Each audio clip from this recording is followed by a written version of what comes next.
आपल्या शहरातील ताज्या बातम्यांसाठी आजच सबस्क्राइब करा केबी न्यूज।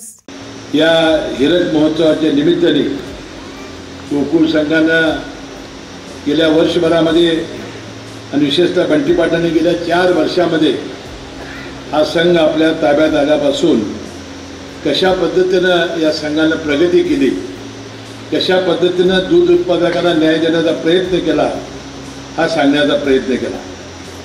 मला मनापासून चेअरमन आणि सर्व संचालक मंडळाला धन्यवाद द्यायचे आहेत की यावर्षी चांगली परिस्थिती निर्माण झाली, कारण आपण गेल्या 2 वर्षापासून सर्वजण संघर्षाने लढा करत होतो म्हशीचं दूध कसं वाढेल।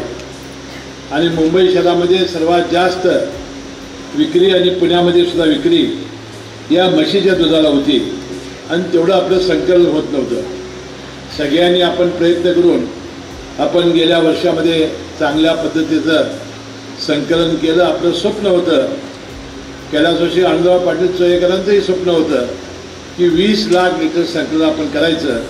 मला मनापासूनचा आनंद आहे, आपण 19 लाख लिटरपर्यंत गेलो आणि 1 लाख लिटर अद्याप आपल्याला पूर्ण करायचं आहे। आपण ज्यावेळा मुंबईमध्ये दुधाची विक्री कमी व्हायला लागली आणि दूध वितरकांच्या काही तक्रारी यायला लागल्या, त्यावेळा आपण संकल्प केलेला होता की या दूध संघामध्ये 5 लाख दूध उत्पादक आहेत, त्यांना एक म्हैस जर त्याला आपण घेऊन दिली तर किती दूध वाढेल याचं गणित करून आपण कामाला लागलो, परंतु दुर्दैवाने ते घडलं नाही।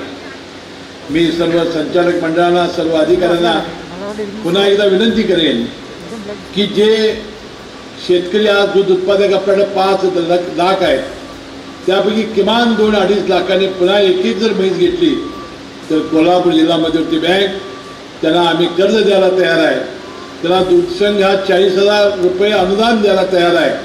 आपण सगळ्यांनी मिळून येणाऱ्या काळात या अमूलला जर मागे टाकायचं असेल, अमूलशी स्पर्धा करायची असेल तर चांगल्या पद्धतीचं दूध आपण निर्माण करू आणि हा संघ हा देशामध्ये 1 नंबरचा करण्याचा प्रयत्न आपण सगळ्यांनी मिळून करूया। म्हणून अनेक वेळा मी भाषणामध्ये सांगितलेलं होतं की कोल्हापूरची माती आणि पाणी यामध्ये दुधासाठी जी चव आहे ती कुठेही इतरत्र आपल्या देशात पाहायला मिळत नाही। अमूलनं कितीही प्रयत्न केले तर त्यांना म्हशीच्या दुधाबाबतीला यश आलं नाही। आणि म्हणून तुम्ही बहादर शेतकरी, दूध उत्पादक, विशेषतः माझ्या माता भगिनी की जी या सगळ्या कामामध्ये मनापासून सहभाग घेत आहेत, आपल्या संसाराला चांगली मदत होईल म्हणून ते कष्ट घाम गाळतायत, रक्त सांडतायत आणि आपल्या या दूध उत्पादनामध्ये भाग घेत आहेत, त्यांना अधिकचे पैसे मिळावेत म्हणून आम्ही ज्यावेळा ही निवडणूक लढवली त्यावेळा मी आणि बंटी पाटलांनी 2 रुपये आम्ही ताबडतोबीनं दरवाढ करू असं सांगितलं होतं। चांगलं सुदैवानं आम्हाला संधी मिळाली आणि 11 रुपये आपण दूध उत्पादकाला दरवाढ दिली। आता म्हशीला 2 रुपयाची दरवाढी दिलेली आहे। आता अरुणराव डोंगरे मला सांगत होते की आम्ही संचालक मंडळाने आता निर्णय घेतलेला आहे। मी सांगायचं विसरून गेलो, 1 एप्रिलपासून गाईला सुद्धा 2 रुपये दरवाढ द्यायचं असा या संचालक मंडळाने निर्णय घेतलेला आहे।